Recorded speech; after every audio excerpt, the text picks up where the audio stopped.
नमस्कार, city news में आप सभी दर्शकों का स्वागत है। मैं हूं रिया गौर और आप देख रहे हैं जिले का number 1 channel city news Muzaffarpur. खबरों की ओर बढ़ने से पहले एक नजर डाल लेते हैं आज की सुर्खियों पर। जिला पुलिस ने देश भर के आधा दर्जन से अधिक बैंक डकैती की घटना को अंजाम देने वाले मास्टरमाइंड सहित 4 अपराधियों को किया गिरफ्तार। भाजपा नेता नंदकिशोर यादव को बिहार के मुख्यमंत्री बताने वाला पोस्टर लगने के बाद मचा बवाल।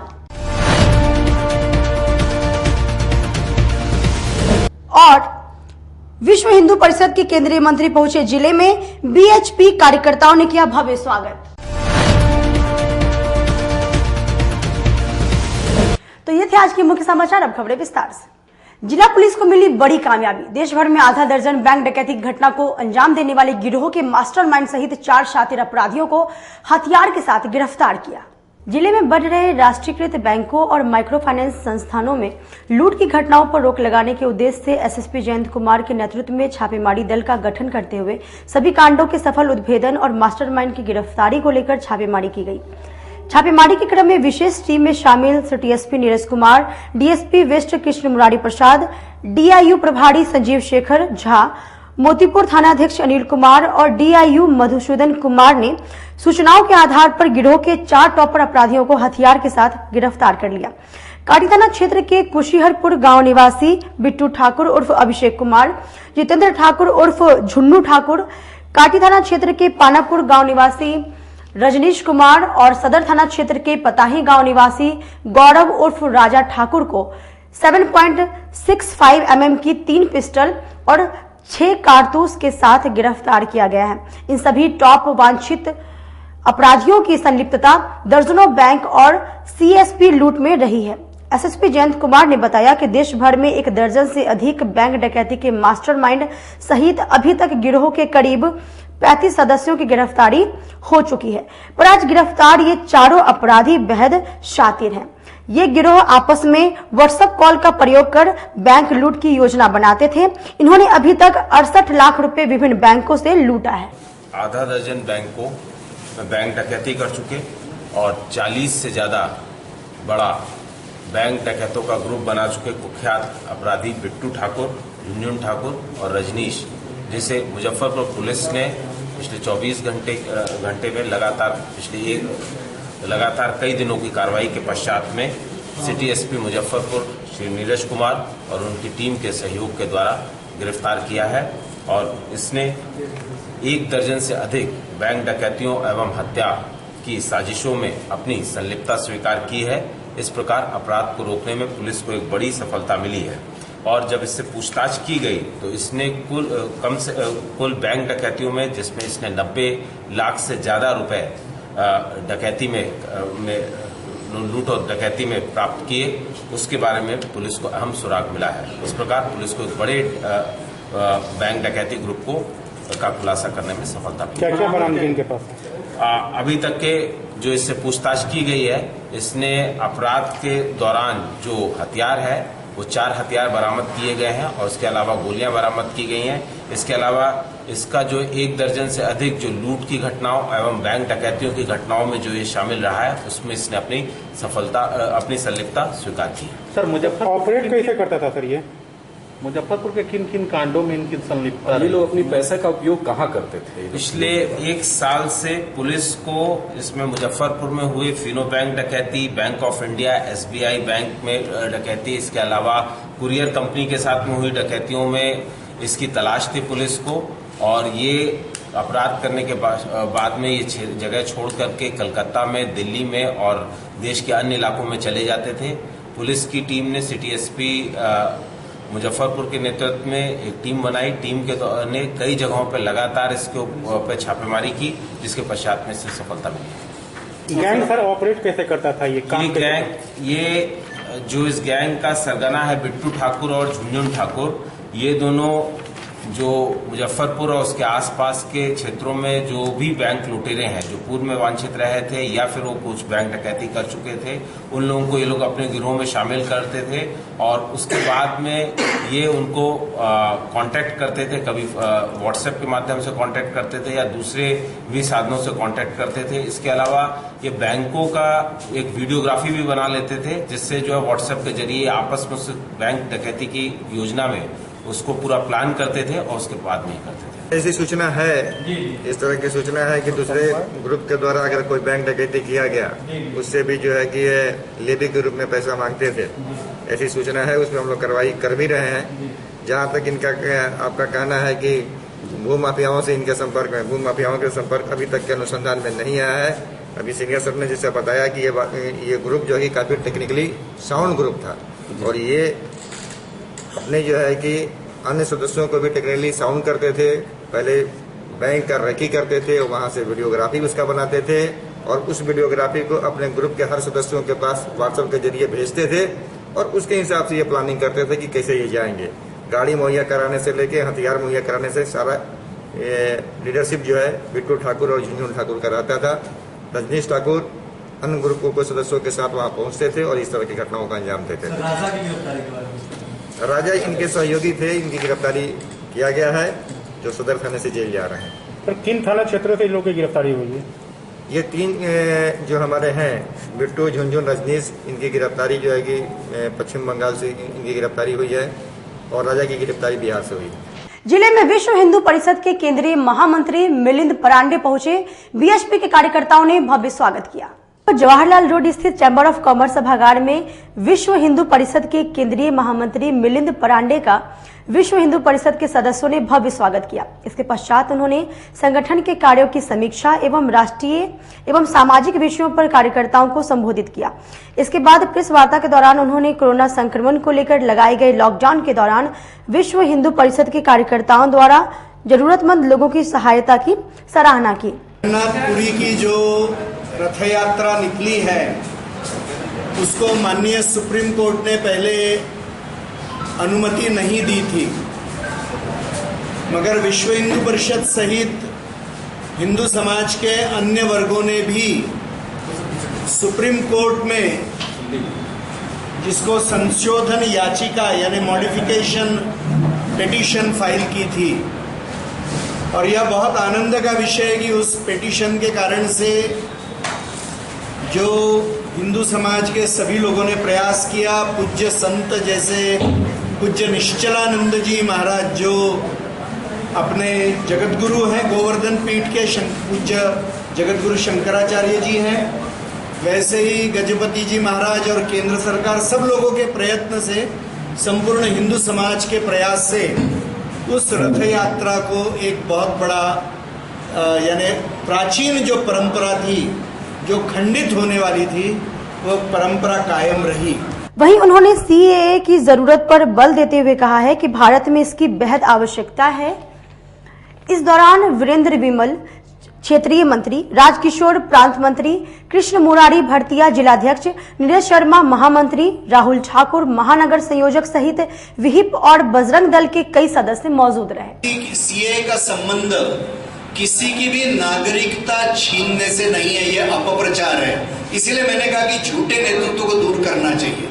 सीएए का संबंध केवल पाकिस्तान, बांग्लादेश, अफगानिस्तान से अल्पसंख्यक समुदाय की जो मुख्यतः हिंदू है और जिसमें भी मुख्यतः अनुसूचित जाति और जनजाति के लोग हैं, उनकी बहु बेटियां असुरक्षित है, उनके परिवार जान माल को एकदम खतरा है।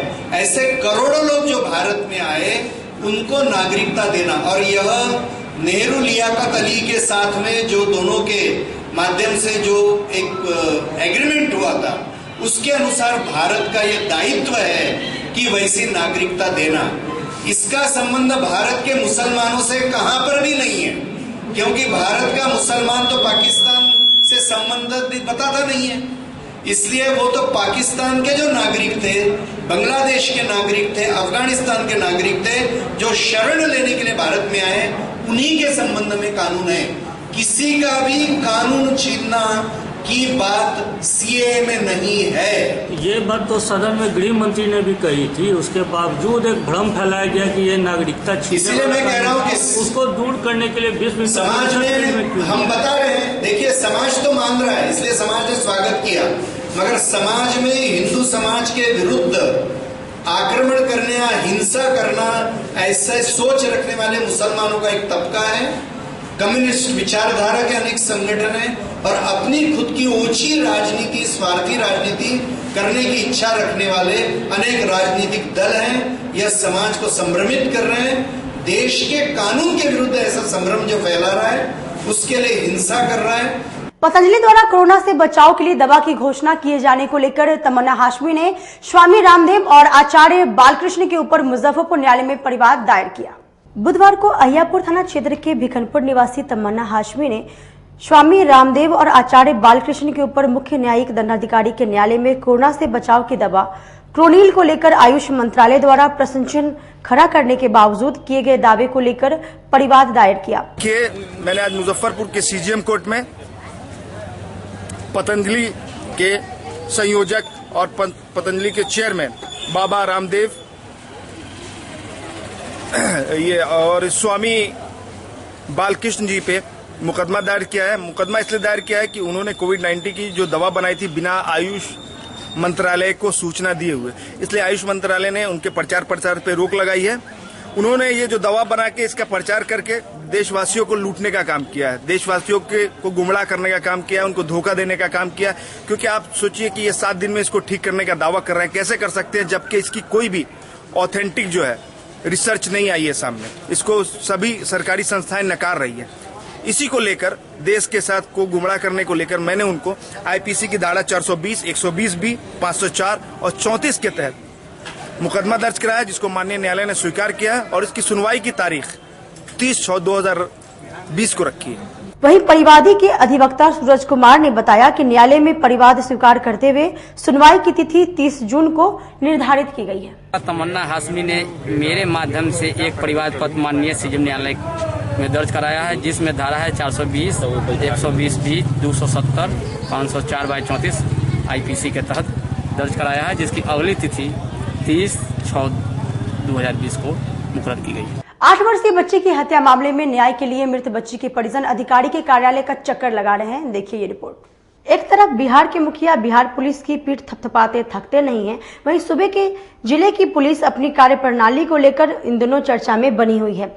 महज 8 वर्षीय नाबालिग की हत्या कर दी गई और मृतका के परिजन इंसाफ के लिए वरीय अधिकारियों के कार्यालय का चक्कर लगा रहे हैं, जबकि मामले में एक आरोपी को पुलिस ने गिरफ्तार भी कर लिया है। फिर भी इंसाफ की उम्मीद सिफर ही दिख रही है। दरअसल घटना बीते 14 जून की है। मृतका दोपहर 12 बजे अपने दोस्त के साथ घर के नजदीक ही कुछ सामान लाने गई थी, लेकिन देर शाम तक घर नहीं लौटी। देर होने पर घर वालों ने लड़की को खोजना शुरू किया, साथ ही आसपास वालों से भी पूछताछ की, लेकिन लड़की का कुछ पता नहीं चला। अंततः परिवार वालों ने अहियापुर थाना में लड़की की गुमशुदगी की शिकायत दर्ज करवाई। तदुपरांत पुलिस ने लड़की की खोजबीन शुरू की। 2 दिन बाद यानी 16 जून को जिले के नगर थाना क्षेत्र के सिकंदरपुर स्थित मन से पुलिस ने शव को बरामद किया और जांच पड़ताल के बाद एसकेएमसीएच भेज दिया। उसके बाद अहियापुर थाना की पुलिस ने जांच पड़ताल कर पता लगाया कि उपयुक्त लड़की का ही शव है और उसके बाद परिजनों को सूचित कर दिया गया। मृतका के परिजनों ने घटना को लेकर पुलिस सही से काम नहीं कर रही है, साक्ष्य के साथ भी छेड़छाड़ की जा रही है, आरोपियों को भी बचाने की कोशिश की जा रही है, जिसको लेकर आज वरीय अधिकारी से मुलाकात कर इंसाफ की गुहार लगाई। 14/6/2020 दिन रविवार को मेरे पोती चूड़ी खरीदने गई श्रृंगार गिफ्ट कॉर्नर ज्योतिनारायण सिंह के मकान में जो दुकान खुली हुई है, उस दुकान में चूड़ी खरीदने गए दुकानदार ने उसको पकड़ करके और अंदर केबिंग बना हुआ है दुकान के अंदर, उस केबिंग के अंदर ले गया और उसके साथ गलत रेप करने के नियत से शुरू किया। तो उसने विरोध किया। विरोध करने पर उसका हाथ और पैर उस सामने बने हुए पंडाल के रस्सी से बांध करके उसके साथ रेप किया गया। रेप अकेले नहीं, हमको लगता है जो मकान मालिक के उसमें संलिप्तता के साथ रेप किया गया है और ये रेप का पोस्टमास्टर रिपोर्ट में जिक्र नहीं किया गया है। जबकि हमने सारा सर देखा जाए कि ये वो खुली पैर से अगर रेप करता तो विरोध किया बच्ची उसका खुली पैर से होता, लेकिन उसमें पंडाल के रस्सी और हाथ गोर पीछे की ओर बांधे होने का कारण यही संदिग्ध होता है कि उस बच्ची के साथ रेप बांध करके किया गया है। और वो तेजाब के बोतल का शेष भी उसमें मिला है, पंडाल की रस्सी का शेष भी वो केबिन के अंदर मिला है, खून से पूरा लथपथ जाजिम जिसमें वो लपेट करके मन में फेंका था वो भी है। उसके अंदर भी एफएसएल टीम जो है जांच की है, वो भी उसमें भी जाजिम मिला है, खून भरा हुआ पूरा रूम मिला है। सारे सबूत के बाद भी हमारी पोती का रेप का उसमें कोई चर्चा नहीं है, तेजाब का कोई चर्चा नहीं है और अन्य चीज सब साक्ष्य छिपा करके उसमें बताया गया है। जो बच्ची को मन में जीवित अवस्था में फेंका गया है जो सरासर गलत है। हम पोस्टमार्टम रिपोर्ट को फिर से दूसरी मेडिकल टीम को बुला करके उससे सही जांच करा करके और उसकी जो हत्या की गई है किसकी साजिश है उसकी जांच उच्च स्तरीय सीबीआई से जांच कराने की मांग कर रहे हैं। इसके लिए मैं वरीय पुलिस अधीक्षक डीएसपी साहब और अन्य पदाधिकारी जिलाधिकारी महोदय से मांग करता हूं कि ये हमारी ये जो मांग है न्याय देने का कृपा करे। लॉकडाउन के दौरान व्यापारियों की क्षति की पूर्ति को लेकर बैंक ऑफ बड़ौदा ने इमरजेंसी ऋण देने की शुरुआत की। लॉकडाउन के दौरान सबसे अधिक व्यवसाय से जुड़े लोग काफी परेशान थे। इसको देखते हुए बैंक ऑफ बड़ौदा इन व्यवसायियों की सहायता के लिए स्टार गारंटीकृत इमरजेंसी ऋण देने की शुरुआत की है। इमरजेंसी ऋण के अंतर्गत खोले गए 3,307 खाते में 7,500 करोड़ देने का लक्ष्य रखा गया है। बैंक ऑफ बड़ौदा के मैनेजर ने बताया कि यह लॉकडाउन के बाद शुरू की गई है। कोरोना काल में जो है लॉन्ग टर्म लॉकडाउन हो गया है, उसमें व्यापारी वर्ग को बहुत नुकसान हुआ है, उनका नुकसान बंद रहा व्यापार। उसके चलते हुए जो गवर्नमेंट ऑफ इंडिया के तरफ से एमएसएमई सूक्ष्म व मध्यम वर्गीय जो है निकाय यहाँ उन लोग को जो है फाइनेंस मिनिस्टर जो अभी बोली थी कि 3,20,000 करोड़ का जो फाइनेंशियल आर्थिक पैकेज दिया गया है वो लोन के माध्यम से दिया गया है और वो सब कमर्शियल बैंक और फाइनेंशियल इंस्टीट्यूशन उन लोग को लोन दिया जाएगा। और ये स्कीम जो है हमारा जो है बैंक ऑफ इंडिया में जो है emergency guaranteed emergency credit line करके स्कीम आया हुआ है। उसके साथ साथ सेस 2020 भी आया हुआ है, जीसीएल पर्सनल लोन भी आया हुआ है। और उस सब के मामला में ये जीसीएल में हम लोग को अक्टूबर 31 तक है टाइम है, लेकिन हमारा बैंक ने बोला कि ये जून 30 तक इसको खत्म करें ताकि जितना जल्दी हम लोग उसको गारंटी पोर्टल में डालेंगे, क्योंकि 3,20,000 करोड़ जब खत्म होगा तब ये स्कीम बंद हो जाएगा। तो हमारा ग्राहक लोग जिसको नुकसान हुआ है, व्यापार ये हुआ है, उन लोग को बुलाया जाता। इवन 10,000 अगर किसी का एलिजिबिलिटी हो रहा है उनको भी दिया जा रहा है और मुद्रा लोन में अगर है तो उनको भी दिया जा रहा है। और ये है इंडिविजुअल को नहीं है, मुद्रा के अलावा बाकी सभी प्रोप्राइटरशिप कंपनी, फार्म, सोसाइटी और सबको दिया जा रहा है। और इसमें बहुत सिंपल डॉक्यूमेंट भी हो गया। बिहार में जो डॉक्यूमेंट का जो प्रॉब्लम था, यहाँ 50,000 का जो 200 रुपया का स्टाम्प है वो सिंपल एक ही डॉक्यूमेंट हो गया है।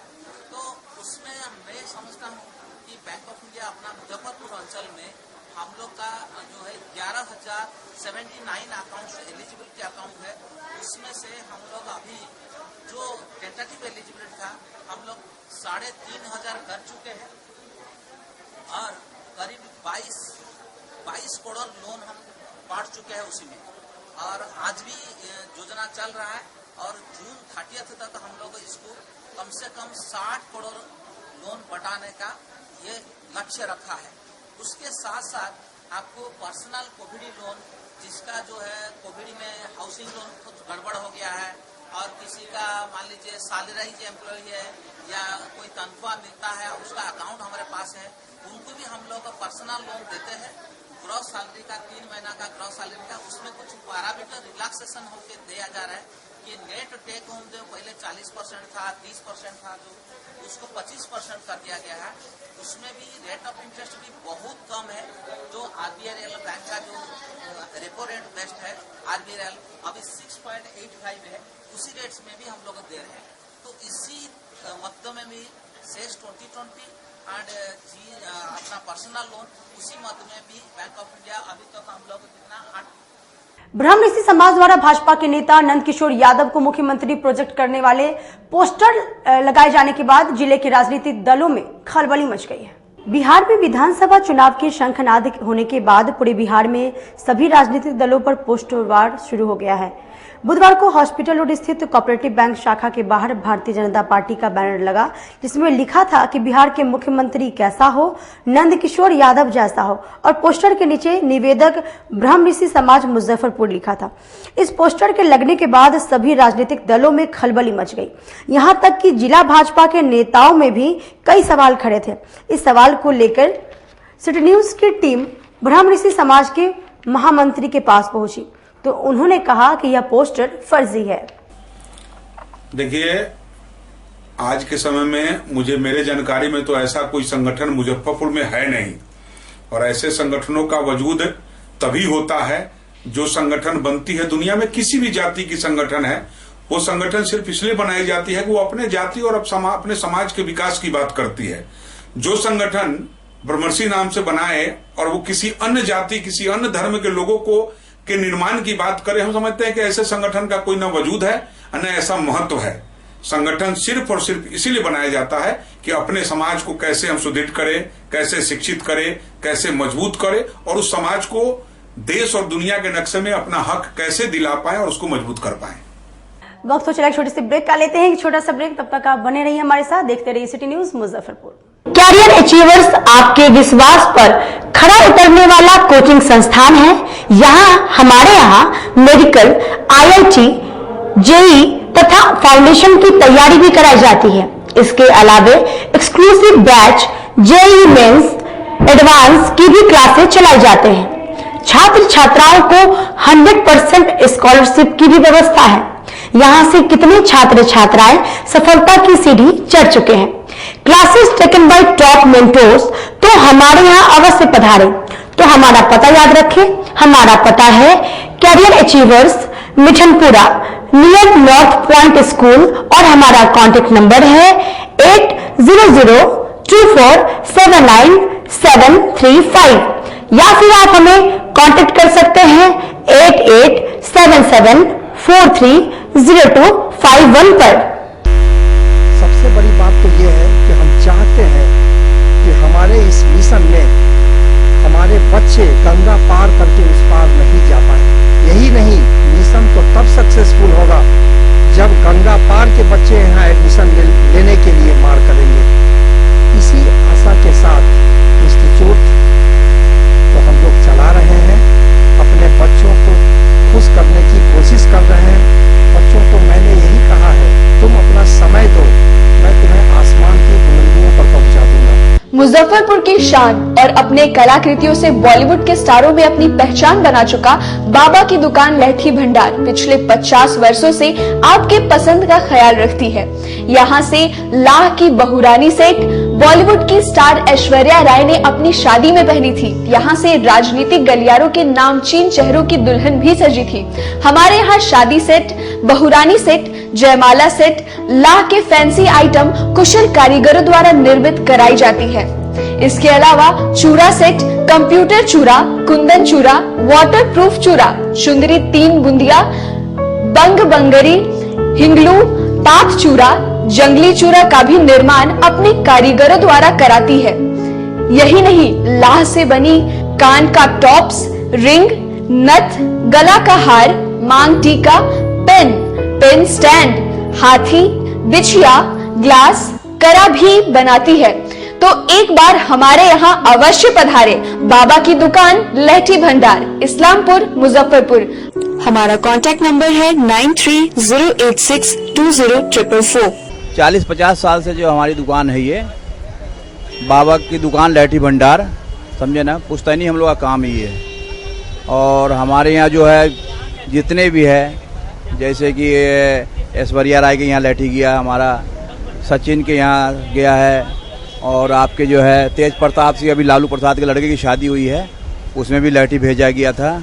और हमारे यहाँ जो है ना बहुरानी सेट है, जैसे कि है कुंदन सेट है, और जैसे कि हम लोग जो डिज़ाइन जो है सेलेक्ट करते हैं जो लगन के ऊपर जो है, जैसे कि कस्टमर का चॉइस देखते हैं हम लोग हैं, उसी टाइप से हम लोग जो है माल तैयार करते हैं। और कलर है मैचिंग, हमारे यहाँ सबसे विशेषता है कि हर तरह के लहंगे का जो है ना मैचिंग तुरंत हैंड टू हैंड हम लोग लगा के दे देते हैं। हम पढ़ाते नहीं, हम बच्चों में विश्वास जगाते हैं। Christ Jyoti international school, based on CBSE curriculum with co-education. इस स्कूल में प्रत्येक विषयों के लिए अनुभवी शिक्षकों का समूह है। विद्यार्थियों को अलग से ट्यूशन पढ़ने की आवश्यकता बिल्कुल नहीं है। बच्चों को प्रत्येक विषयों के लिए अलग से अतिरिक्त कक्षाएं दी जाती हैं। साइंस और कंप्यूटर लैब की व्यवस्था के साथ उत्तम खेल कूद के लिए बड़ा सा कैंपस भी है। नर्सरी के बच्चों को खेल कूद की विधि से पढ़ाई जाती है। केंद्रीय माध्यमिक शिक्षा बोर्ड पर आधारित पाठ्यक्रम से कक्षा प्ले हाउस व नर्सरी से अष्टम वर्ग तक ये नामांकन प्रारंभ है। तो नामांकन के लिए तुरंत संपर्क करें। हमारा पता है Christ Jyoti international school, Dharmodaya स्थली, माधोपुर सुस्ता, मुजफ्फरपुर। ग्रुप में ज्वाइन किया क्राइस्ट ज्योति स्कूल को, और यहाँ की व्यवस्था, यहाँ के पेरेंट्स सारे लोग पूरी तरह से बच्चों की पढ़ाई के प्रति जो केयरलेस थे, मैंने उन्हें जागरूक करने की कोशिश किया और उस व्यवस्था को बदलने के लिए मैं हर संभव प्रयास करती हूँ। जहाँ तक हो पाएगा मैं इसे आगे बढ़ाऊंगी, इसे आगे बढ़ाना ही मेरा कर्तव्य है। ब्रेक के बाद एक बार फिर से आप सभी का स्वागत है। आइए बढ़ते हैं अगली खबरों की ओर। निजी होटल के सभागार में इनरव्हील क्लब ऑफ मुजफ्फरपुर द्वारा नए सत्र के नए कार्यकारिणी सदस्यों का गठन किया गया। बुधवार को स्टेशन रोड स्थित एक निजी होटल के सभागार में इनरव्हील क्लब ऑफ मुजफ्फरपुर के नए सत्र 2020-21 के लिए नई कार्यकारिणी का गठन किया गया, जिसमें president Rupa Sinha, vice president Gargi Srivastava, secretary Preeti Rai, कोषाध्यक्ष रीना सिंह, ISO बबली कुमारी एवं एडिटर डॉक्टर जयंती कुमारी का चयन किया गया। इस अवसर पर प्रेसिडेंट रूपा सिन्हा ने नई टीम की सभी सदस्यों को अपनी शुभकामनाएं देते हुए 1 जुलाई से कार्यभार ग्रहण करने की बात कही। इस बार हमारी टीम में कुछ खास लोग लीड रोल में रहेंगे। मीडिया को, सोशल एक्टिविटी को, सेलिब्रेशन को, सबको संभालने के लिए, और जो जहां है वहीं से वो अपने काम को करके हमें खबर देती रहेंगी टाइम टू टाइम। कोई ज़रूरी नहीं है कि प्रेसिडेंट और बैनर वहां मौजूद हो। इस बार बैनर और प्रेसिडेंट का कहीं कोई महत्व नहीं दिया गया है। जो मेंबर जहां रहेंगे वहीं से वो अपने काम को दिखाती रहेंगी कि हमारा सोशल एक्टिविटी हर क्षेत्र में वो दिखाएंगे।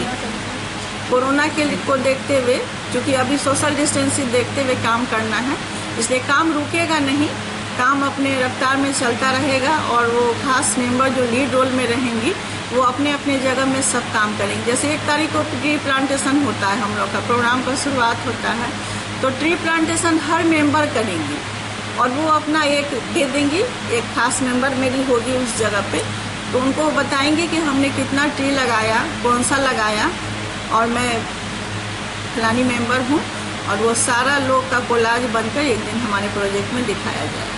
लोक चेतना दल के सदस्यों ने प्रधानमंत्री आवास योजना में गरीबों से अवैध वसूली किए जाने की शिकायत को लेकर जिलाधिकारी से मुलाकात कर ज्ञापन सौंपा। लोक चेतना दल के सदस्यों ने प्रधानमंत्री आवास योजना में आवास सहायक द्वारा नाजायज वसूली किए जाने को लेकर जिलाधिकारी से मुलाकात कर ज्ञापन सौंपा।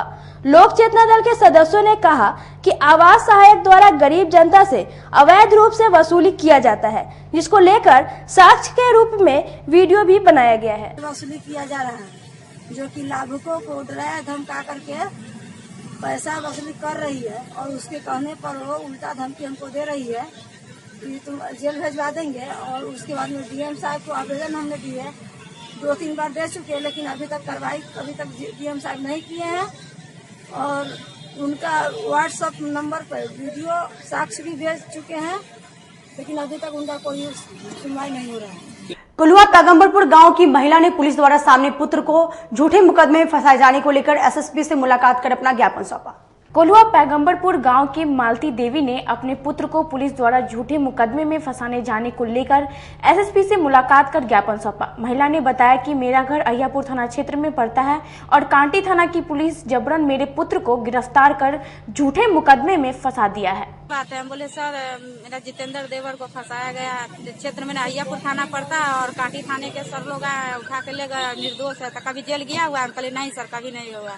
ठीक है, हम इसका जांच पड़ताल करके हम इसका निदान करते हैं। इस मामले में मिलने आए थे कि मैंने हमको सच्चा निर्दोष देवर है, हमको उसको इंसाफ मिलना चाहिए। उसका माने निदान होना चाहिए। बेकसूर में फंस गया हुआ है, वो ले गए घर से उठा के 1:30 बजे रात में। और ले गया कौन लोग? अहिया काटी थाने वाले ले गए, कुंदन कुमार सिंह थे और अनिल कुमार सिंह थे, ले गए उठा के यहाँ से घर से 1:30 बजे रात में। और कह रहे हैं कि सदातपुर ओवर ब्रिज सुधा डेयरी के पास हमको गांजा बेचते हुए पकड़ाए हैं। 0.5 किलोग्राम गांजा का हमको। किस क्षेत्र में पड़ता है? हमारा अहियापुर क्षेत्र पड़ रहा है और हम चाहते हैं कि अनिल सिंह और कुंदन सिंह को सस्पेंड किया जाए। आज के लिए बस इतना ही। कल फिर मिलेंगे कुछ नई खबरों के साथ। अब तक आप मुझे और मेरी पूरी न्यूज टीम को दीजिए इजाजत। नमस्कार।